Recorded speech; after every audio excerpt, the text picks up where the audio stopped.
Louisiana Beer Reviews. We're looking at an old classic, Black Chocolate Stout from Brooklyn Brewery. And I don't even know where you found this thing because I haven't seen it on the shelf.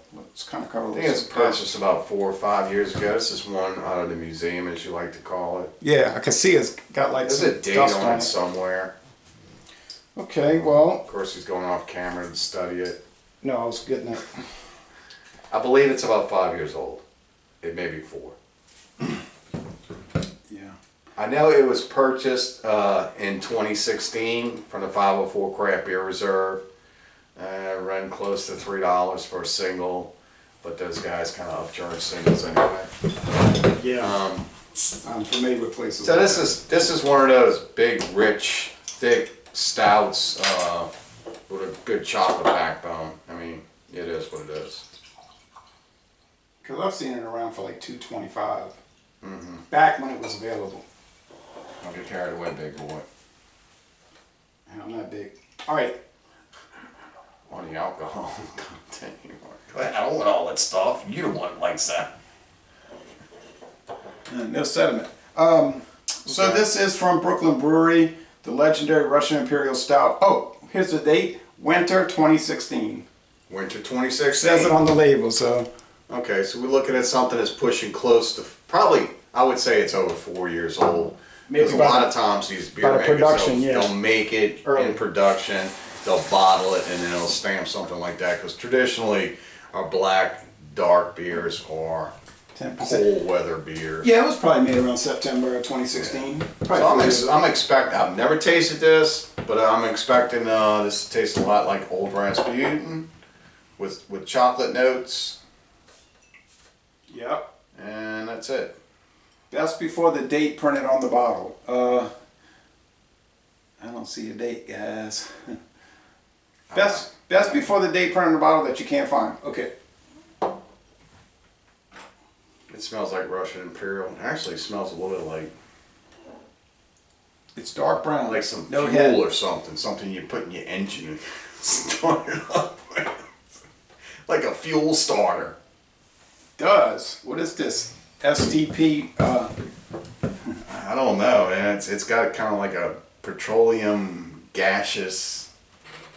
I don't know if it's cold enough. Going on. Oh, of course it's cold enough. These things are supposed to be a little warmer anyway. Yeah, but it's real dark brown bread crust, like dark bread, and maybe chocolate. I mean, I'm not really picking up the chocolate. I'm picking up the chocolate. It's chocolate. It's like baking chocolate. I'm just picking up the dark, boozy malt chocolate. All right, cheers to the taste. It is. To me, it kind of looks like a nut brown, like a very dark nut brown. I can see along the sides. I can see where it's starting to turn brown. It is more brown than black. So it's not thick like 1050. This is more loose like a porter. Well, the mouthfeel is going to reveal that. All right. Cheers, guys.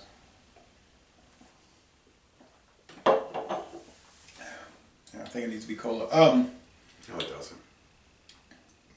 The chocolate notes are there. It's like dry, dark chocolate. It's not too chocolatey. It's real boozy, though. It is boozy. The narwhal. Well, I mean, Old Rasputin's about the same. Old Rasputin comes out at 9%. That's kind of like our go-to if we want something dark, chocolatey. Russian Imperial with really good alcohol per volume.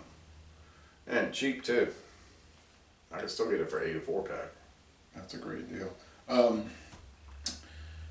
The body's kind of heavy, but not too heavy, really. Kind of a velvety mouthfeel, like that velvety chocolate. Semi-sweet finish. Oops. See, what we do on this channel is very smooth. Black chocolate stout. Okay. Oh, look, and I didn't plan that, but black next to black. No, this wasn't planned at all. This was just random. No, I mean, I planned to put these out, but I didn't. I wasn't thinking along that line. Right. That it would match. I like it, but I never see it anymore. When you bought it, was probably the last time we've had it here, 4 years ago. Probably so. We don't get a whole lot of Brooklyn beers anymore. It's just faded away. We just kind of get the lager. If we get that. And you know what else has faded away? Victory beers, gone. Great Lakes, gone.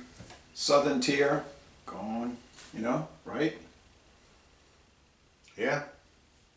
Well, I mean, the craft beer movement came in with a big punch. There was a lot of players, a lot of people jumped on board, grew beards, and got fat. Then they decided, I'm getting out of craft beer. Well, I don't think it's that. I think the problem is that I was one of them. You're drinking Grew a beard. You're drinking a craft beer. I drank a lot of craft beers, and I got fat. So I stayed away from craft beers for a while, and I lost the weight. So you did lose a lot of weight. Yeah, 40 pounds. I think what really happened though was that there were so many new Louisiana breweries that they chased all the out-of-state breweries off the shelf. You know, because that's what people want to buy here. I want to buy well, we only have really one Wayward predominantly Owl, style Port going Orleans on here in Louisiana, and that's the New England IPA style. That's kind of going. That's kind of. It's kind of fading out because I noticed that some of the companies now are starting to put out pilsners and charge the same price. Oh yeah, that's kind of a thing. Yeah, I saw there's a 4-pack circulating around because it's got a certain city's name on it. It's $14.99 on the 4-pack. Yeah.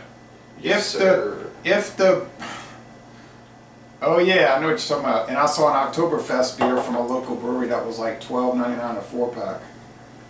I said, why would I pay that much for a Martzen, you know? Right. But anyway, when I can get a lot of other probably just as good Oktoberfest beers. I'm not saying it might be great, might be the greatest thing, but I don't know, it seems kind of expensive. I wish Brooklyn beers would come back. I do too. I think they make quality beer just in there across the board. Remember the one that regular styles went away 8 years ago? To me, it was their greatest beer with the silver label. It's called Brooklyn Monster. Yeah. The barley wine style. I think it was 12%. Yeah, it was great. So it's like, wow, this is the best beer we make. Let's stop making it. Right. What do you say? But yeah, I wish the Brooklyn styles, Brooklyn beers would come back. You know what? I'm gonna give this an A-. And the reason why I'm not gonna give it a higher score than that is because it states it's a Russian Imperial, and it's not really tasting like a Russian Imperial to me. It's like a chocolate dessert beer. I'm not really sure. No, it's kind of even out. It's not sweet. It's got chocolate. It's got the right amount of sweetness. It's not high sweet. It's not low sweet. I feel like some of the IBUs have fallen on this. So I don't know if that's what happened with this because it sat for 4 years or not. But to me, I'm just not getting IBUs that I get off of, say, something like Old Rasputin. No, I don't recall this beer ever being high bitterness units. Okay. And I drank this a few times before this.